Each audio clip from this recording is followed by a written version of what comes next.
Assalamualaikum warahmatullahi wabarakatuh. Selamat pagi dan sanak pendengar dimanapun Anda berada, baik Anda yang ada di Kota Padang maupun yang berada di perantauan ya. Senang sekali pagi ini kita bisa bersua kembali dalam spesial program Perempat RRI Padang di setiap Kamis pagi, yaitu sebuah program untuk menelusuri kearifan-kearifan lokal yang ada di Minangkabau ini, kemudian mencoba memetik nilai-nilai dan juga memetik barangkali ada metode-metodenya yang bisa kita adopsi untuk hari ini sehingga kearifan lokalnya terjaga dan metodenya ataupun nilai-nilainya bisa kita terapkan dalam pembentukan generasi kita hari ini. Nah, acaranya tentu saja adalah kearifan lokal Minangkabau. Dan pagi ini kita kembali bersama mak kita, Mak Tuanku Mangkudun ya. Tepatnya Dr. Saiful Yazan Tuanku Mangkudun. Beliau adalah dosen tetap mata kuliah Islam dan Budaya Minangkabau di UIN Imam Bonjol Padang. Sekaligus juga salah seorang pemangku adat di kampung beliau di Kurai Bukit Tinggi ya. Baik Dun sana pandangnya, adapun topik pembicaraan kita dalam kearifan lokal Minangkabau pagi ini adalah kearifan lokal dalam permainan rakyat Minangkabau ya. Tentunya kita akan mencoba menyigi kembali apa-apa saja kearifan lokal yang ada, atau terlebih dahulu mungkin apa-apa saja permainan rakyat yang ada di Minangkabau masa lalu. Ya, kenapa saya katakan masa lalu? Karena barangkali hari ini kita jarang menemukannya ya. Namun itu merupakan sebuah tugas kita bagaimana merevitalisasi kembali sehingga kita bisa mengambil nilai-nilai dari permainan tersebut berupa kearifan lokalnya. Dan tentunya bisa kita jadikan sebagai sebuah solusi alternatif dalam mencoba mencegah segala bentuk-bentuk negatif dari sosial masyarakat, terutama generasi muda kita hari ini. Dan tentu juga bagaimana kita mengambil nilai-nilai kebaikannya untuk kita pakai bersama ya. Baik, dan sanak pendengar sudah hadir di studio kali ini Mamat Tuanku Mangkudun ya. Dan seperti biasa nanti di tengah perbincangan Anda bisa bergabung di dua line telepon kita 812414 serta 08166 09240 untuk menanggapi ataupun bertanya dalam memperluas dan memperdalam perbincangan kita pagi ini ya, dalam topik kearifan lokal dalam permainan rakyat Minangkabau. Baik, saya sapa dulu Mak Tuanku yang sudah hadir bersama saya di studio. Assalamualaikum warahmatullahi wabarakatuh, Mak. Waalaikumsalam warahmatullahi wabarakatuh. Selamat pagi Bung Adit, selamat pagi dan sanak pendengar dari Perempat Surau Kearifan Lokal dari RRI. Iya, terima kasih Mak. Saya begitu gimana ya ketika Mak mengatakan surau kearifan lokal ini ya. Rasa-rasa mendapat angin segar gitu ya. Mudah-mudahan jadi tempat pewarisan bagi kita. Amin amin ya rabbal alamin. Ya. Baik Mak, pagi ini sengaja kita mencoba melihat ataupun menelusuri permainan-permainan rakyat Minangkabau. Dari awal tadi saya katakan masa lalu karena munculnya memang di masa lalu dan kita berharap tentunya akan bisa hidup kembali di hari ini, tapi mungkin beberapa di antaranya sudah jarang kita temui gitu ya. Nah, kenapa ini kita angkat? Karena memang belakangan kita menemukan banyak hal yang terjadi di generasi kita dan yang sifatnya ya katakanlah agak negatif gitu ya Mak ya, yang miris kita dengar seperti berita yang tadi saya sampaikan. Ada dua hal, pertama tawuran, yang kedua radikalisme kan gitu ya Mak ya. Betul. Nah sementara salah satu penyebab dalam analisis para tokoh itu adalah ketika generasi muda tidak mempunyai tempat untuk menyalurkan energinya, tidak punya tempat menyalurkan kreativitasnya, kan gitu ya Mak ya. Tidak mempunyai tempat untuk menyalurkan menempatkan jati dirinya, Ya, sehingga mereka Mencari sendiri mencari sendiri, ekspresinya. mengekspresi sendiri dengan cara mereka, kan gitu ya, Mak ya. Nah, salah satunya seperti berita tadi tawuran gitu ya. Padahal dulu kita tidak pernah dengar tawuran kayak gitu deh, karena mereka punya tempat barangkali, Mak ya. Ada Tempat penyaluran gitu ya. Baik. Nah, apakah seperti itu adanya, Mak?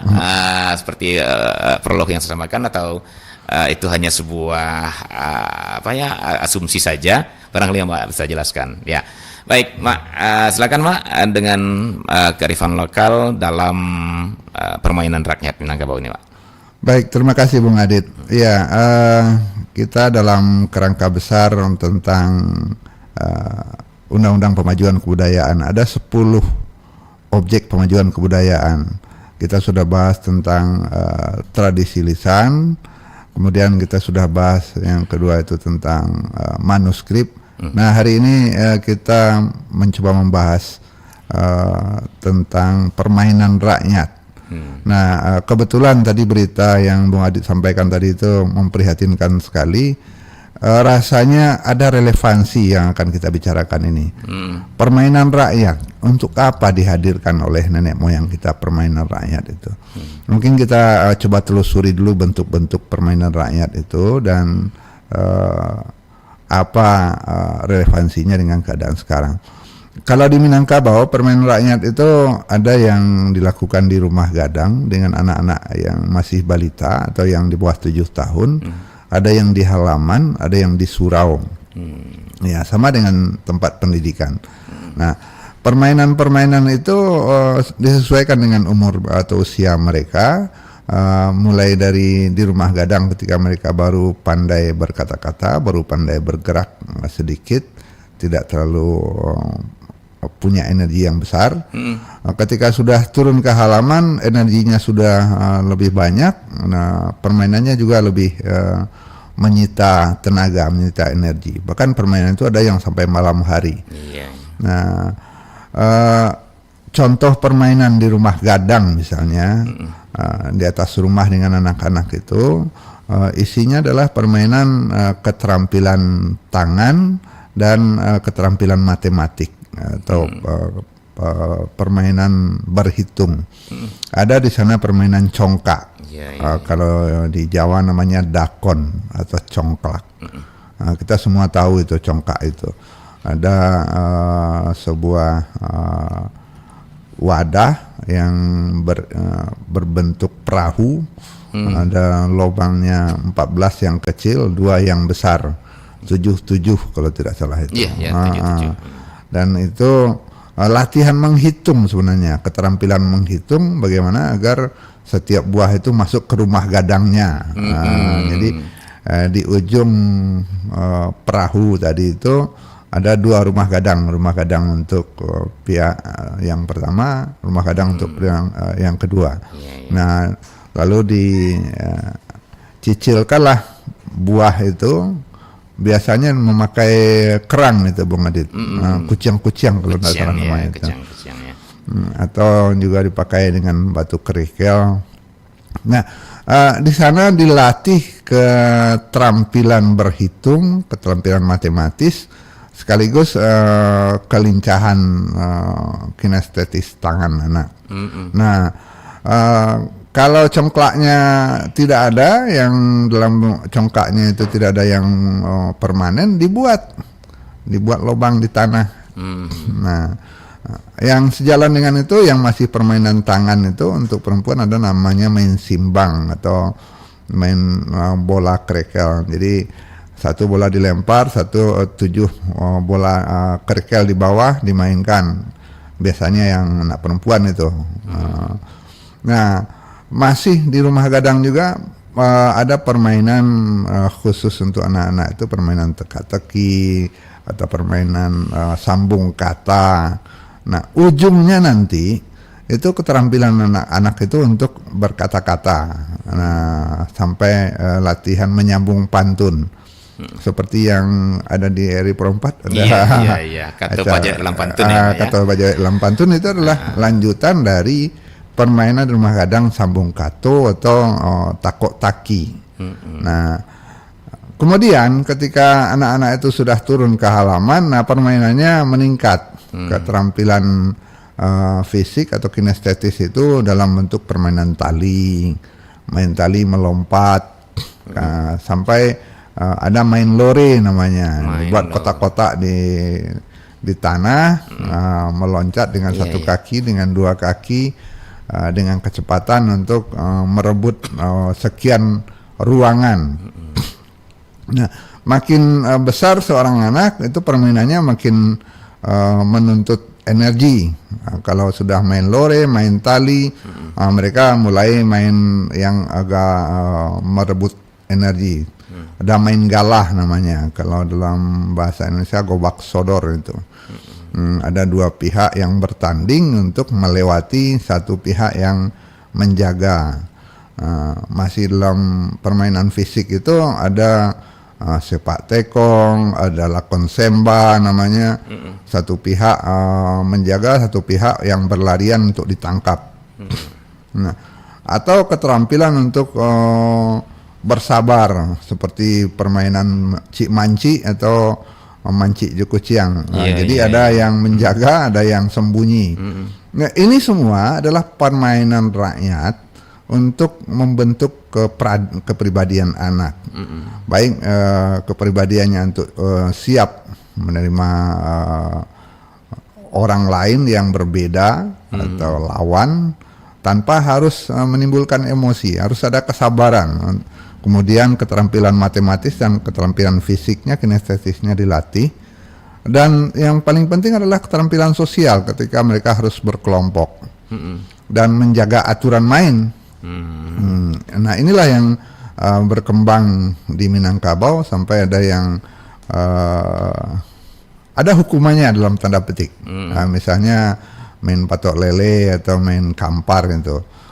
Pihak yang kalah itu harus menggendong pihak yang menang dalam jarak sekian langkah misalnya.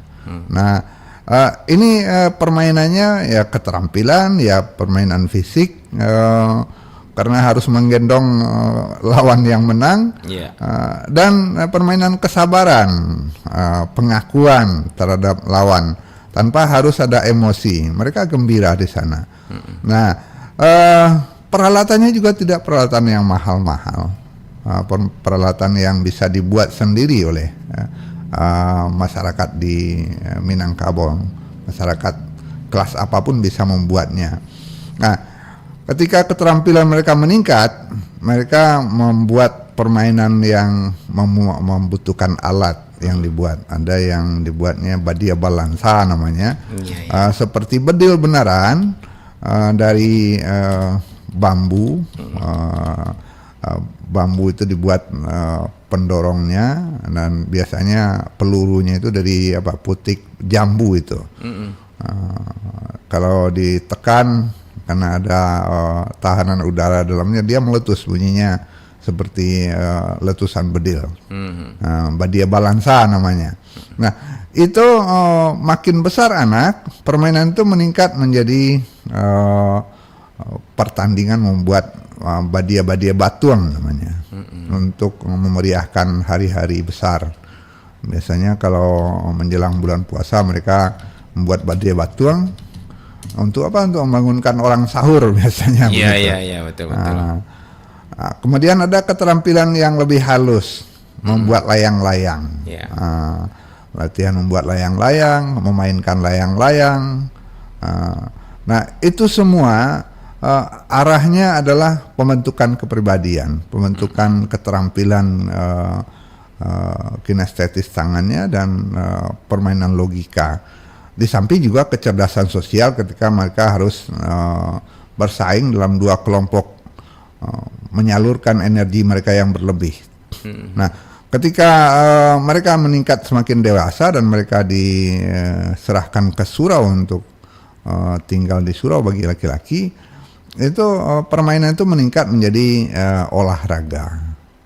Masuklah di sana olahraganya sipak rago, olahraga silat, dan bermacam olahraga tradisional yang isinya mengarah kepada tingkat yang lebih tinggi, pembentukan kepribadian seorang pendekar, kira-kira begitu. Nah, termasuk tadi keterampilan berkata-kata itu berlanjut di surau dengan keterampilan untuk olah kata, berpantun dan berpidato adat, rundiang, pasambahan dan panitahan. Nah, kalaulah semua itu kita pandang sebagai warisan yang bisa untuk menyalurkan energi, maka keluhan Bung Adit tadi tentang dua hal yang tadi mungkin bisa kita cari tempat penyalurannya. Mereka dilatih untuk berinteraksi, kecerdasan sosial, mereka dilatih untuk bersabar, untuk mengenal orang yang berbeda. Kemudian energi mereka yang berlebih bisa disalurkan dengan kegiatan fisik. Nah, inilah permainan-permainan rakyat di Minangkabau yang sebagian besar masih diingat oleh generasi-generasi kita. Sayang sangat sedikit yang diwariskan.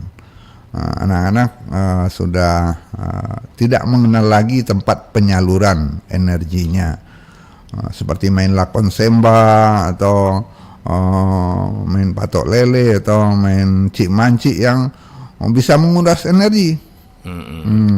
Atau ada di negeri yang punya banyak pohon pinang, di sana ada pacu salodang namanya, atau pelepah daun pinang itu. Temannya duduk, satu orang menarik, lalu mereka berpacu itu menuruni tebing. Itu menyalurkan energi dan seperti orang main motor cross, mendaki menuruni bukit. Itu energi mereka tersalurkan dan mereka gembira. Jadi rekreasi dalam permainan rakyat itu membentuk kepribadian, menyalurkan energi dan membentuk kecerdasan sosial masyarakat dari generasi awal. Begitu kira-kira gambaran sementara Bung Adit. Iya, baik, terima kasih Mak Tuanku. Dan ya, kalau kita coba cermati Mak ya, dari segala permainan tadi, sepertinya ada yang lebih dulu mencermati nih Mak. Kita coba terima ya Mak ya. Silakan. Baik, di 812414 ya. Halo, assalamualaikum. Assalamualaikum ya, ini Nang Fitro, Pakar Anak Muda Sumatera Barat. Oke, silakan Fitro. Pendengar setia kita. Assalamualaikum Mak Tuanku. Waalaikumsalam Fitro. Ya. Iya, aku terkait dengan permainan ini. Ada yang jadi pertanyaan selanjutnya yang apakah sapu-sapuan ini juga termasuk permainan anak negari? Apa Fitro? Apa tadi? Sapu langit. Sapulani. Kapur langit. Iya. Okay. Yang kayak sapu langit ya. Saya kalau orang nyamuk kan atau langit. Oh, rangi. Oh. Sapurangi itu. Pakai itu termasuk main anak negari ya. Iya. Sapurangi namanya ya. Di mana tuh Fitro pernah temukan itu? Itu waktu keluarga aku pernah juga main itu. Jadi waktu itu di keluarga sih itu dia sering ngomong itu. Tapi memang apakah itu ada atau bagaimana? Permainannya seperti apa tuh Fitro? Karena saya terus terang belum pernah ketemu. Seperti apa permainan gambarannya? Ya mungkin ya aku juga belum tahu sih. Mungkin aku juga dengarkan kayak itu bagaimana. Itu yang pertama. Yang kedua itu mengenai pantun. Mengenai pantun itu apakah itu kayak orang main di kali indang itu ada pantun. Itu apakah boleh dijadikan sebagai pemain anak negari? Oke, baik. Kemudian yang terakhir itu banyak kita temukan permainan sifat lagu sama layangan itu tidak dipelajari di sekolah. Ini bagaimana pula ini? Seharusnya kan permainan di Sumatera Barat itu kan harus dipelajari di sekolah. Baik. Yang terakhir itu apakah di Sumatera Barat ini kayak permainan apa tuh tarian-tarian kayak randa ini sama indah ini apakah termasuk permainan anak nagari? Karena sekarang masih banyak anak muda yang belum tahu sama permainan itu. Oke. Aku saja maaf ya sama Mas Panko. Ya. Assalamualaikum warahmatullahi wabarakatuh. Terima Oh, kasih. Waalaikumsalam warahmatullahi wabarakatuh. Wah, ternyata Mang Fitro ini banyak juga direktorinya, Mak ya. Iya. Nah, Menarik itu Bung Adit. Iya. Jadi ada permainan sapu rangi kalau tidak salah istilah Fitro tadi. Ada tanggung jawab kita bersama yang diperintahkan oleh Undang-Undang Nomor 5 Tahun 2017 itu tentang pemajuan kebudayaan. Yang pertama itu tentang pelindungan. Nah, dan permainan rakyat ini dinyatakan sebagai salah satu yang harus masuk dalam objek pelindungan. Nah, dalam pelindungan itu ada kegiatan inventarisasi. Saya yakin masih banyak permainan rakyat yang belum terinventarisasi oleh kita. Nah, saya mendengar ada kebijakan akan mengajarkan permainan rakyat di pendidikan dasar. Alhamdulillah kalau itu dijadikan kebijakan daerah.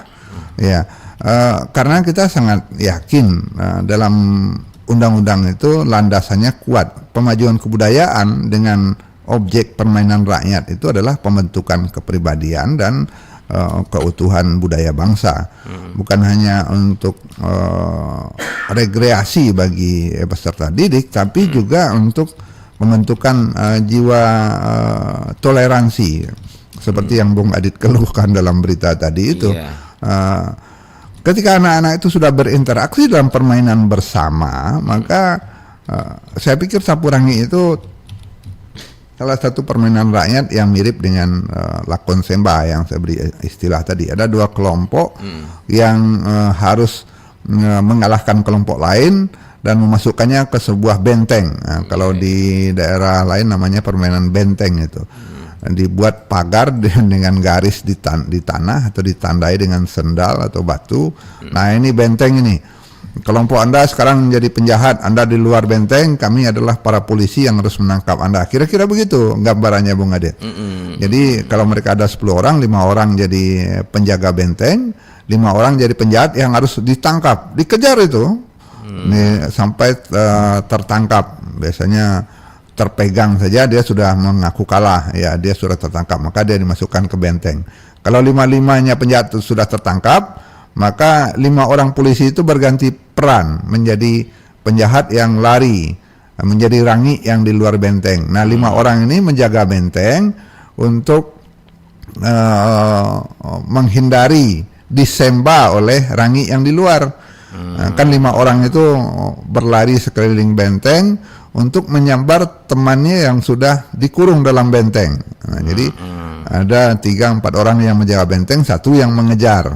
Nah, kalau 5 orang yang di luar benteng itu sudah tertangkap, maka peran berganti. Itu yang mungkin dikatakan Fitro dengan istilah sapu rangi, atau istilahnya di luar Minangkabau itu permainan benteng. Kalau di Darek namanya lakon semba itu.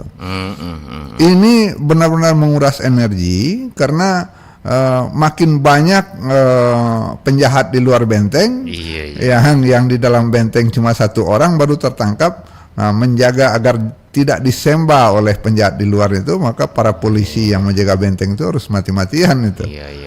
Walaupun hanya tersentuh sedikit, maka rangi yang di dalam benteng itu bebas keluar. Nah, itu saya pikir akan lebih menguras tenaga daripada tawuran. Betul. Nah, kalau itu dilakukan pembinaannya di pendidikan dasar, itu luar biasa itu. Dia tidak butuh sarana prasarana yang terlalu merepotkan, tidak perlu butuh peralatan, cukup hanya lapangan saja. Dan kalau nggak salah saya butuh digaris saja tanahnya gitu ya Pak ya. Digaris saja untuk tanda bentengnya gitu. Kalau di tanah lapang yang rumput-rumput biasanya kan susah untuk digaris. Nah, ditaruh saja sendal atau batu sebagai batas benteng. Nah, nanti kalau yang di dalam benteng itu sedang dijaga oleh para polisi, nah para penjahat yang di luar ini berkeliling benteng untuk menyambar, rangi yang tertangkap di dalam benteng. Saya pernah mengalami itu ketika SD dan luar biasa, sampai sekarang masih terasa. Dan itu melatih jiwa berkelompok, jiwa korsanya, semangat berkelompoknya, kemudian melatih sportivitas. Nah, kalau sudah tertangkap, ya sudah mengalah, masuk benteng. Walaupun tertangkapnya hanya terpegang sedikit, udah tertangkap, masuk. Tidak harus ditelikung seperti penjahat, tidak. Nah, ini contoh permainan rakyat yang kalau kita kembangkan seperti perintah Undang-Undang Nomor 5 itu, manfaatnya kan poin ketiga itu pemanfaatan. Manfaatnya untuk kehidupan kita berbangsa bernegara, saya pikir cukup besar. Ada yang mirip dengan itu juga, yang pakai garis-garis seperti blok-blok gitu, gobak sodor, atau kita namanya apa ya, main galah kalau di Minangkabau itu. Itu sama saja, tidak benteng tapi ada sekian lapis baris yang harus dilewati oleh setiap pemain. Nah, tidak benteng ya, tapi lapisan tingkatan. Ini contoh-contoh permainan rakyat yang bisa menyalurkan energi berlebih generasi muda. Saya pikir kalau misalnya Dinas Kebudayaan tingkat kota, tingkat kabupaten mengadakan pertandingan gobak sodor, main galah atau lakon semba atau apa tadi istilah fitro sapurangi tadi, itu energi anak-anak itu akan tersalurkan. Mereka akan berjuang mati-matian sehingga nggak ada lagi energi untuk tawuran nih, Pak ya. Sudah kelelahan. Sudah kelelahan. Nah, kalau energi mereka tidak ada penyalurannya, ya itulah. Mereka akan cari kreativitas yang menyimpang. Apalagi kalau perguruan silat di surau itu dijalankan, maka kegiatan malam itu akan terisi dengan kegiatan yang menyenangkan dan meningkatkan keterampilan anak-anak. Begitu Bung Adit. Baik. Terima kasih. Ada pertanyaan Fitro tadi tentang Randai. Randai itu sudah meningkat kepada kesenian, karena dia sudah tertata menjadi sebuah grup yang permanen. Kalau permainan ini hanya temporer. Temporer itu artinya sewaktu-waktu. Jadi dimainkan hari ini, besok sudah hilang, tidak diikat lagi di dalam satu ikatan. Tapi kalau kesenian biasanya sebuah kelompok, sebuah grup yang bersifat permanen, berlatih sampai mencapai sebuah keahlian, keterampilan tertentu untuk dipertunjukkan. Kalau sudah bentuk kesenian, maka orangnya sudah menjadi seniman. Bukan permainan sekadar rekreasi lagi, dia sudah menjadi profesi dalam tanda petik. Begitu Bung Adit. Sama dengan Baindang. Baik, terima kasih Mak. Dan sepertinya tadi di 081166 09240 juga ada yang ingin bergabung berdiskusi bersama kita. Silahkan kalau ada yang ingin berdiskusi di pagi ini dalam topik kearifan dalam permainan rakyat Minangkabau ya, atau lewat 812414 juga boleh ya. Waktu kita masih lumayan panjang, ada setengah jam kurang ya, lebih kurang setengah jam ke depannya. Baik, Mak, saya pengen melihat ini Mak, lagi-lagi kearifan nenek moyang kita, gitu ya Mak ya. Sepertinya saya tidak bakal habis-habisnya untuk mengagumi ini. Baik, sebelumnya ternyata sudah duluan Mak yang ingin mengagumi ini di 081166 09240. Halo, assalamualaikum. Waalaikumsalam warahmatullahi wabarakatuh. Iya, waalaikumsalam. Pak Rizal, silakan Pak Rizal. Iya, selamat pagi Bung Adit. Iya, pagi Pak Rizal. Selamat pagi Mak. Iya, silakan Pak Rizal. Iya, terima kasih. Mungkin kesedihan Bung Adit tadi ya, atas banyaknya tawuran dan hal yang lainnya itu tadilah Mak katakan itu mungkin arenanya yang Betul, wadahnya. Waduh, sayang sekali. Kenapa ya Pak Rizal terputus? Oke. Baik, nanti diulang lagi Pak Rizal ya. Ini sepertinya ujung dari pembicaraan Pak Rizal menarik ini ya. Iya, tentang arena. Arena ini ya. Baik, ya.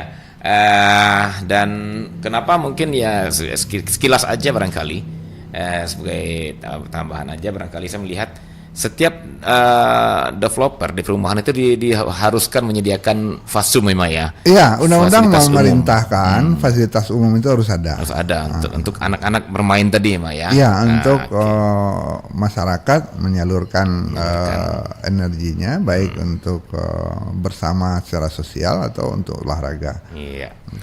Baik Mak, kita kembali Mak ke permainan rakyat ini Mak. Seperti yang tadi, saya lagi-lagi melihat ada sebuah kekaguman saya begini. Pertama dari tingkatan permainan, yang bilang tadi ada dari rumah gadang, kemudian di halaman, kemudian terus ke surau, ke gelanggang, gitu ya Mbak ya, medan apa nih dan segala macam.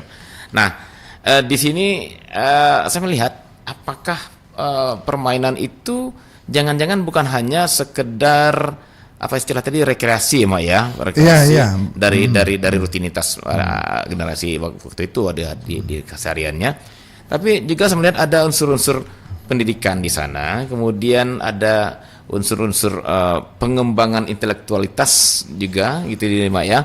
Contoh seperti umpamanya permainan sembalakon, permainan bahkan congklak pun lah dari kecil sudah ada. Mulai merangsang pemikiran bagaimana nih saya mengaturnya kan gitu ya Mak ya. Iya betul. Buah congklak ini supaya dia bisa saya menang. Masuk ke rumah gadang semua. Masuk ke rumah gadang. Kemudian di sana juga ada strategi gitu ya. Pelatihan itu. Jadi tanpa kita sadari ternyata yang kita sudah menyiapkan sebuah wadah apalah istilahnya ya untuk menggali potensi diri, baik itu energinya, kemudian juga intelektualitasnya, kemudian juga kepekaannya, Mak ya, kok semuanya dari permainan ada itu, Mak. Nah, pertanyaannya, Mak, apakah ini sesungguhnya hadir begitu saja kah? Atau memang dirancang sedemikian rupa nenek moyang kita sehingga permainan itu walaupun seperti Mak bilang tadi temporer, bahkan terkadang musiman gitu ya Mak ya, tapi dia selalu muncul berulang kan gitu ya Mak ya. Iya. Sampai makanya menjadi tradisi. Sampailah hadir permainan impor gitu ya. Lewat teknologi yang akhirnya membuat semuanya menjadi ya nostalgia masa lalu gitu ya Mak ya. Nah, gimana Mak melihat saya sepikiran dengan Bung Adit tadi. Saya memandangnya begini Bung Adit. Nenek moyang itu punya sesuatu ingin diajarkan kepada generasi mudanya. Nah, tapi mereka tidak membentuknya dalam sebuah lembaga yang namanya sekolah yang formal, yang cenderung nanti akan menjadi kaku dan membosankan dalam tanda petik. Makanya lembaga pendidikan Minangkabau itu diisi dengan banyak unsur-unsur rekreasi atau unsur-unsur yang menyenangkan. Di alam ya? Iya. Kalau sekarang tuh mungkin sekolah alam gitu ya? Sekolah alam. Di rumah gadang itu pendidikan itu dimulai dengan dongeng, dengan cerita, dengan kabar, dengan kisah, dengan hikayat, dan itu dilakukan oleh banyak suku bangsa. Minangkabau dengan kabar, dengan hikayat, dengan kisahnya, dengan ceritanya. Nah, di situ diselipkan nilai-nilai ya, Mak ya. Diselipkan nilai-nilai. Kemudian untuk mengembangkan keterampilan fisiknya, kinestetiknya, dibuat permainan-permainan. Semuanya itu saya yakin bukan permainannya yang mereka utamakan, tapi bagaimana memasukkan keterampilan-keterampilan itu sebagai unsur permainan sehingga generasi muda mereka itu berkembang, baik intelektualitasnya, fisiknya, kecerdasan sosialnya, kecerdasan ruangnya juga, termasuk strategi kata Bung Adit tadi itu yang dilatih. Begitu. Ada yang masuk. Iya, sepertinya ada yang bergabung. Kita coba terima ya. 812414. Halo, assalamualaikum. Oh, masih Fitro. Silakan. Silakan Fitro. Ini belum puas. Ya, silakan. Lagi ada mak tuanku, silakan. Mak tuanku, aku juga akan sekolah di SMK itu Padang. Jadi karena di itu kan sekolahnya itu memang mengarah itu kayak budaya Arab Minangkabau. Jadi sayangnya di sisi yang ini apa tuh anaknya kayak pemain anaknya dari ini itu kita itu tidak belum ada kayak semacam itu pembelajaran di sana. Padahal dulu kalau di Solo itu memang ada seperti itu. Pertanyaannya, saat kami nyambung ini kok nggak biasa sampai itu. Jadi seolah pemenang yang dulu ada tidak tahu aja, tapi tidak dipakaikan. Kalau dia tahu, tapi tidak dipakaikan, hanya tahu feeling aja. Begitu, karena tadi kan pemenangnya itu bisa ada pemenang, apakah ada juga yang bisa ada enggak pemenang itu anak mereka itu yang mengalami itu ke dakwah. Karena kan di Minangkabau kan kita tahu ada bahkan kita blok aja kesulitan dari bagaimana cara memberikan pemenang anak mereka ini sebagai media dakwah ya. Iya. Baik. Kubangnya agama Islam yang ada di Indonesia ini. Baik. Yang itu aja mau kita langsung sesuaikan. Kami bantuan.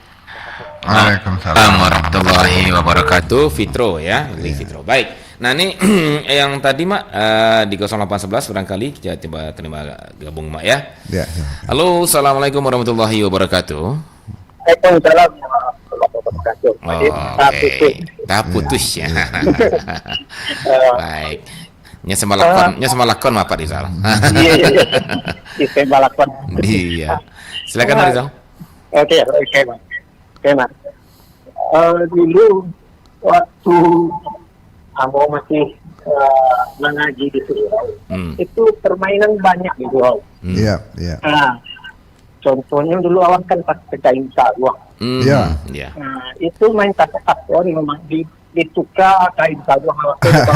Iya, betul. Nah, itu main tak-takuan memang tiap tato hanya jadi jadi orang penako. Nah, jadi itu kawan muslimin kan anak kan ada pakai pengetahuan untuk mengaji. Jadi permainan itu mengasihkan. Iya. Nah, itu terwariskan itu masalahnya anak awak itu ada menjadi TPA seperti sekolah ya pelaksananya. Nah, kira-kira itu aja Mak. Memang kita itu dia tu Mak. Iya. Asik ni Mak. Baik. Mak, terima kasih Mak. Baik. Assalamualaikum warahmatullahi wabarakatuh. Waalaikumsalam warahmatullahi wabarakatuh. Jadi memang sepertinya topik kita ini Mak akan membuat kita bernostalgia kayaknya Mak ya. Iya, ada yang hilang ketika pendidikan surau itu dirubah menjadi sekolah formal. Ya. Nah, banyak perangkat-perangkat surau itu yang menjadi sumber inspirasi untuk permainan bagi anak-anak. Seperti kata Pak Rizal tadi itu, kain sarung itu punya sekian cabang yang bisa dipermainkan itu. Bisa untuk main cik manci seperti yang tadi manako, ini siapa, kemudian untuk keliling kampung sambil menakut-nakuti dalam tanda petik kawan-kawan yang lain, atau ya untuk menerka ini siapa ya, main kain sarung tuh banyak sekali, atau pertandingan bersilat dalam sarung. Dalam satu sarung itu pernah dipertontonkan dalam sebuah acara televisi, menjadi film bahkan. Silat Saruang. Nah, itu kekayaan masa lalu yang mungkin saja bisa dilanjutkan kembali dengan gerakan dari generasi muda seperti Fitro dan Pak Rizal ini untuk mengadakan pertemuan-pertemuan. Tidak usah besar-besar, dalam satu lingkup RT RW saja bisa dilatih. Kalau ada anak 10 orang, ayo kita belajar main gobak sodor, main kampar, main lakon semba, atau yang paling sederhana dulu main lore, main tali, atau main patok lele. Banyak permainan-permainan yang membawa anak-anak itu untuk rekreasi sambil melatih kinestetik, kecerdasan geraknya, termasuk strategi, kata Bung Adit tadi. Kalau sudah sampai main galah itu harus ada strateginya. Kalau main benteng atau lakon sembah itu ada strateginya. Kalau pemainnya 5 lawan 5 itu sudah ramai sekali itu.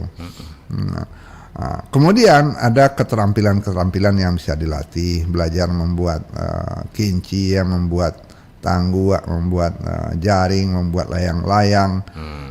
Itu latihan-latihan yang memberi kecerdasan kepada anak-anak, bukan hanya kecerdasan intelektual, tapi kecerdasan sosial dan skill, keterampilan tangannya. Nah,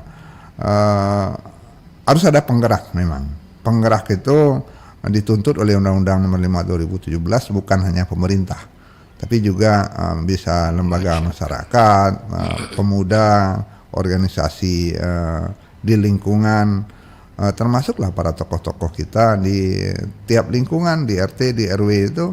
Kenapa tidak tiap minggu misalnya di sebuah fasilitas umum itu ada kan pertandingan seperti yang dilakukan ketika ada 17 Agustusan, bukan hanya makan kerupuk, makan kerupuk, tanding pacu karung, itu kan kreativitas yang muncul, bolehlah itu ya sekadar pertandingan, tapi ada permainan rakyat, permainan tradisional yang bisa membentuk kepribadian anak.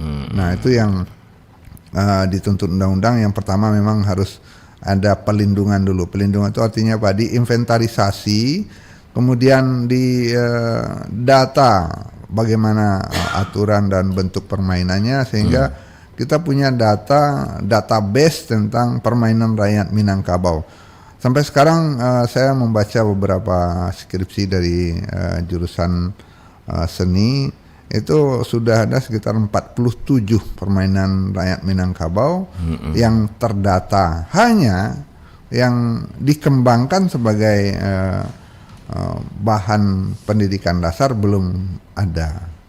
Kebijakannya sudah ada tapi belum dilakukan pengembangan atau pembinaan untuk pendidikan dasar. Begitu Bung Adit. Ya, baik. Nah, Mak, akhirnya menjadi sebuah pemikiran juga begini, Mak. Kita melihat bahwa kan permainan itu mengalir, Mak ya. Betul. Dia muncul, kemudian disambut oleh generasinya, sehingga setiap generasi itu ada permainannya, setiap permainan ada generasinya. Katakan demikian ya, Mak ya. Dan mengalir terus. Nah, sampai kita nggak tahu pasti ini. Seakan hilangnya itu seakan-akan hilang begitu saja gitu ya, dan apakah ini memang karena pengaruh dari permainan yang datang dari luar, kemudian sudah masuk dengan teknologi, ataukah karena memang ini tidak dibudayakan gitu ya, Mak ya. Artinya ketika datang dari luar pun sementara ini masih dibudayakan, masih dianjurkan ke anak-anak, mungkin masih akan berlanjut, bertahan dia. Nah, tapi kita nggak tahu nih seperti apa, dan sepertinya memang butuh kembali mencoba membangkit batang terendam juga nih Pak ya, karena kita lihat di dalam itu tuh seperti kita bilang tadi, seakan-akan total physic response terjadi. Saya pernah dengar istilah total physic response dalam mempelajari bahasa dulu, Mak. Jadi semua fisik itu meresponnya, seperti main sama lakon itu. Mata melihat bagaimana cara, kaki berlari, tangan menjangkau gitu ya, Mak ya. Total seluruhnya fikir. Otak juga berpikir, gimana saya mau, seperti itu. Total respon. Gitu juga yang lain-lain, permainan lain. Nah, itu kan luar biasa sesungguhnya dalam pembentukan ya, Pak ya. Tapi kenapa itu dianggap sesuatu yang boleh berlalu begitu saja? Apakah karena itu kan masa lalu itu ya? Itu kan permainan all. Sekarang modern ini permainannya, padahal hari ini dengan tidak mengurangi apanya kan lebih banyak bermain di tangan gitu ya, Pak ya. Gitu ya. Kita memang mencurigai permainan-permainan yang datang yang baru itu relatif menarik, tapi kemungkinan besar untuk mendidiknya kurang. Kita juga menerima banyak permainan-permainan yang diadopsi dari teknologi baru. Main kelereng misalnya Bung Adit. Kelereng itu kan dianggap permainan rakyat. Padahal kelereng itu kan hasil industri itu. Iya, betul. Industri yang merebut pasar main gundu. Sebelum main kelereng, rakyat Minangkabau atau rakyat Nusantara lah umumnya sudah main gundu dengan batu, dengan batu atau dengan buah kemiri. Buah kemiri yang keras itu, yang saya masih sempat main buah kemiri itu untuk main gundu dulu. Atau ada buah kalok loyang namanya yang lebih keras lagi dan bulat, bagus itu. Nah, dikalahkan oleh kelereng, tapi kelereng itu kemudian diadopsi menjadi permainan rakyat. Nah, kenapa tidak? Oke lah, datang teknologi baru, alat baru, tapi tetap dijadikan bahagian dari permainan rakyat. Seperti kelereng yang kemudian menjadi permainan rakyat. Dia hasil industri boleh saja. Maka industri-industri yang bermuatan teknologi itu perlu juga kita bicarakan agar tetap mengakomodasi permainan rakyat, atau sebaliknya permainan rakyat disinkronkan dengan teknologi yang datang. Ada beberapa aktivis yang mencoba mengembangkan permainan rakyat dengan teknologi komputer. Saya pikir itu bagus untuk disupport oleh pihak yang berwenang. Bagaimana permainan rakyat, isinya permainan rakyat tapi dengan menggunakan teknologi. Tentang permainan kartu dengan nama-nama dan gelar-gelar orang Minangkabau. Nah, kalau seorang datuk gelarnya begini, kalau tuanku begini, kalau sultan begini. Nah, kemudian dibuat kartu-kartu mainannya. Nah, permainan kartu juga itu kan hasil teknologi yang datang dari luar. Termasuk permainan domino atau permainan mahjong segala macam itu, yang kemudian dalam tanda petik diadopsi menjadi permainan rakyat. Kalau nanti sebahagiannya itu berbelok menjadi perjudian, nah itu kesalahan. Sama saja dengan permainan di awal-awal Minangkabau dulu, kemudian menjadi judi dan akhirnya diperangi oleh sebahagian masyarakat yang lain di zaman Padri. Maka ditutuplah itu sebagai permainan yang di luar adat. Baik, Pak, di akhir waktu kita masih ada satu telepon sepertinya. Kita coba terima, Pak. Halo, assalamualaikum warahmatullahi wabarakatuh. Masih Fitro Bang. Oh, masih Fitro, ya. Silakan Fitro. Silakan Fitro. Kok ketinggalan pertanyaan kok mau ya. Tadi apakah agak bersama kita bohong. Ajaran Minangkabau itu memang sesuainya ajaran agama Islam. Apakah ada permainan ajaran Minangkabau itu yang bisa sebagai media dakwah? Oh iya, permainan yang dakwah. Baik Fitro, pesan bisa kita tangkap. Waktu kita tinggal 5 menit. Kita sudah ya. Oke Fitro, terima kasih. Ya, silakan. Iya, memahami permainan sebagai media dakwah itu sebenarnya sudah diajarkan oleh banyak mubalik ya. Ada permainan yang mengajarkan tentang bagaimana berkelompok, atau ada dalam permainan Minangkabau itu yang permainan Melayu juga, tam-tam buku, sederet tanda 5. Peta peti, peta paku, anak belakang tangkap satu, itu latihan mengajar anak untuk antri. Itu di beberapa kebudayaan sudah dianggap sebagai permainan wajib, mengajarkan anak antri dan memberi wadah kepada pihak-pihak yang berhak lebih duluan. Bahkan di beberapa negara itu dijadikan mata pelajaran untuk taman kanak-kanak. Anak-anak itu harus bisa antri dengan pelajaran ulanago kalau di Minangkabau ya. Ulanago atau tam-tam buku atau apa namanya gitu. Pokoknya anak itu berbaris, kemudian ada 2 orang atau 3 orang yang membuat gua untuk tempat anak itu lewat. Kemudian dalam satu ketukan nyanyi ditangkap salah satu dan dia dipindahkan ke belakang barisan.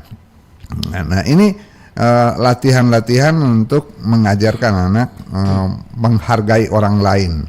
Nah, ketika dia bersalah dia dihukum, ketika dia berbuat baik dia diberi hadiah.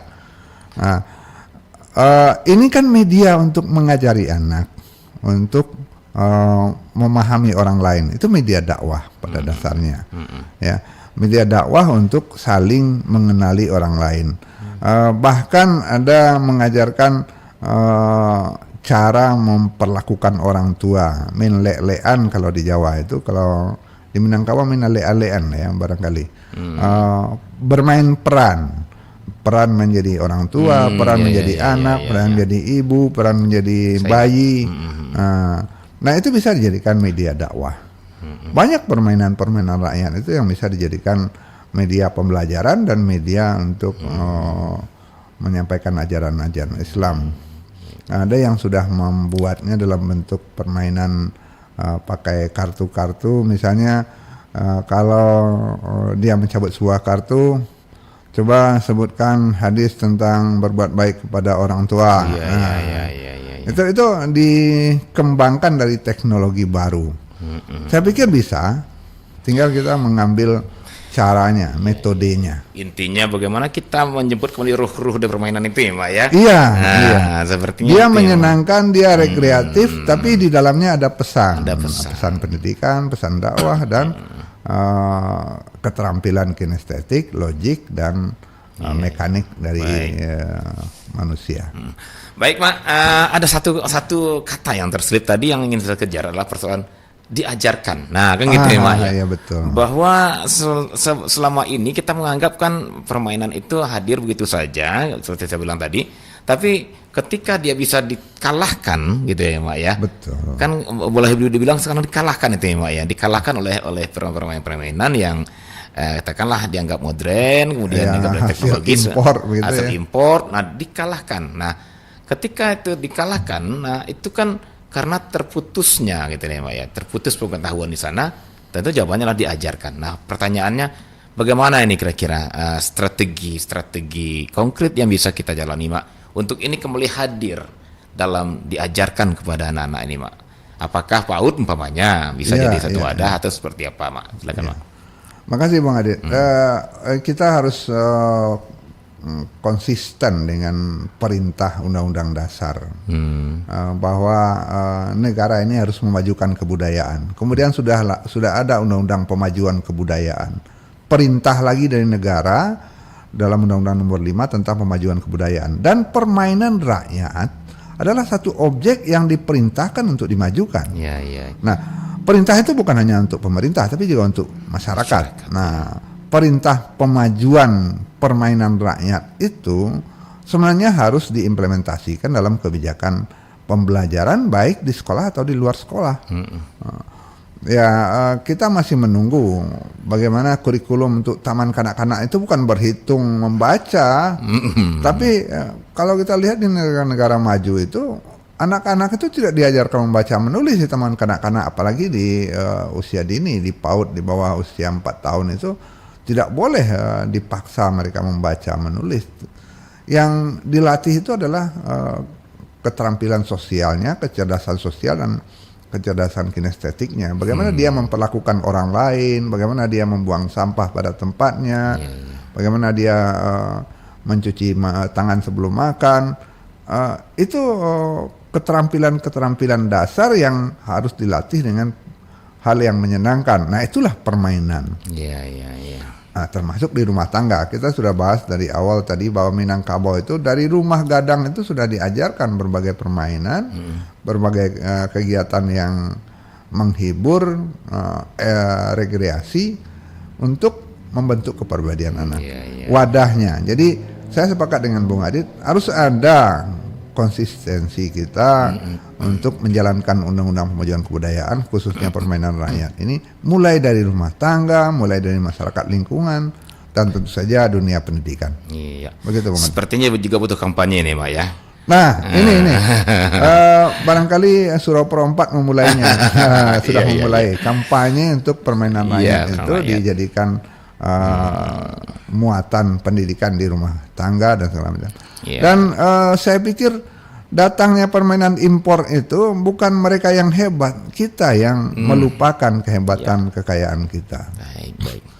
Sepakat saya, Mak. Saya justru prinsipnya seperti itu. Artinya sekuat apapun angin gitu ya. Iya. Sekuat apapun badai dari luar. Kalau memang rumahnya itu fondasi dan dindingnya kokoh seperti benteng-benteng gitulah gitu ya. Iya. Itu kan nggak ada ngaruh gitu, Mak. Iya. Cuman kalau rumah kita umpamanya ibaratnya gubuk bambu di tengah sawah mungkin gitu ya. Sedikit aja angin puting beliung udah habis gitu. Udah diterbangkan semuanya. Diterbangkan ya. Itu perumpamaan Padahal alam. kita punya fondasi akar kebudayaan yang kita akui dan diakui orang luar sebagai kebudayaan yang kuat. Nah, barangkali itu juga ya, Mak ya, bahwa kita mempunyai mutiara tapi kita tidak melihatnya sebagai sebuah mutiara, justru orang luar melihat itu sebagai sebuah mutiara gitu ya, Mak ya. Nah, kadang-kadang yang didagangkan orang ke kita itu hal-hal yang justru tidak mendidik. Kalau permainan di gadget itu yang bergerak cuma jempol saja. Iya. Akhirnya anak-anak kita tidak berkembang kinestetiknya, fisiknya tidak berkembang. Iya. Ketika energinya berlebih di fisiknya, dia melakukan tawuran. Iya. Karena Apalagi, tidak tersalurkan. Iya, apalagi kalau lagi kesal-kesalnya nih dengan kekalahan di gadget ya. Iya. Nah, ketika dia kesal kalah di gadget, kemudian dia energi berlebih gitu ya. Energi berlebih. Cari-cari masalah di luar itu. Iya. Ketika keterampilan sosialnya tidak berkembang, yang mudah masuk ke pikirannya adalah radikalisme. Dia yang terbaik, dia yang memenangkan kelompoknya. Iya, betul. Tapi kalau keterampilan sosialnya dikembangkan dengan permainan seperti sepak tekong, lakon semba, sapurangi cerita Fitro tadi, saya pikir kecerdasan sosial itu akan membatasi kalau tidak menghabiskan radikalisme yang Bung Adit cemaskan di berita pagi tadi. Baik, Mak. Tanpa terasa, Mak, kita sudah sampai di penghujung dan seperti biasa sebelum berpisah, barangkali simpulan yang bisa kita pegang bersama, silakan, Mak. Baik, terima kasih Bung Adit. Dalam Perintah Undang-Undang Nomor 5 2017 tentang pemajuan kebudayaan, permainan rakyat adalah salah satu objek yang harus dilakukan pemajuan kebudayaan. Kenapa? Karena permainan rakyat itu pada dasarnya itu mengembangkan banyak aspek pada anak-anak peserta didik, baik intelektual, logik, kinestetik, dan keterampilan sosialnya, dan itu untuk pembentukan kepribadian. Kemudian permainan rakyat itu adalah modal awal untuk menemukan keterampilan masa depannya, apakah dia ahli dalam logik, matematik, dalam ilmu, atau dia ahli dalam verbal, bahasa, dan diplomasi, atau dia hebat dalam kinestetik fisik yang akan menjadi olahragawan, atau dalam seni nantinya. Nah, permainan rakyat itulah awalnya. Begitu Bung Adit. Baik, Mak, terima kasih, Mak, atas penjelasan pagi ini. Sepertinya sudah membuka mata kita. Sesungguhnya kita punya sebuah fondasi pembentukan generasi yang luar biasa ya, Mak, dengan permainan rakyat. Betul. Dan kenapa itu mesti kita abaikan? Kenapa itu mesti kita lupakan ya? Dan kita terpengaruh dengan sebuah suatu yang impor yang terkadang tidak sesuai dengan budaya kita, kan gitu ya, Mak ya? Iya, dan tidak mengembangkan. Kemampuan estetiknya, kemampuan intelektualnya, gitu, sosialnya juga ya, Mbak ya. Baik, Mak, kalau begitu kita sudahi dulu, Mak, karena waktu batasi kita. Mudah-mudahan minggu depan atau kita lanjutkan ya di permainan rakyat ini. Baik, saudara, sampai di sini dulu acara Kearifan Lokal Minangkabau kita untuk kali ini. Terima kasih atas atensinya dan mohon maaf atas kekurangan. Assalamualaikum warahmatullahi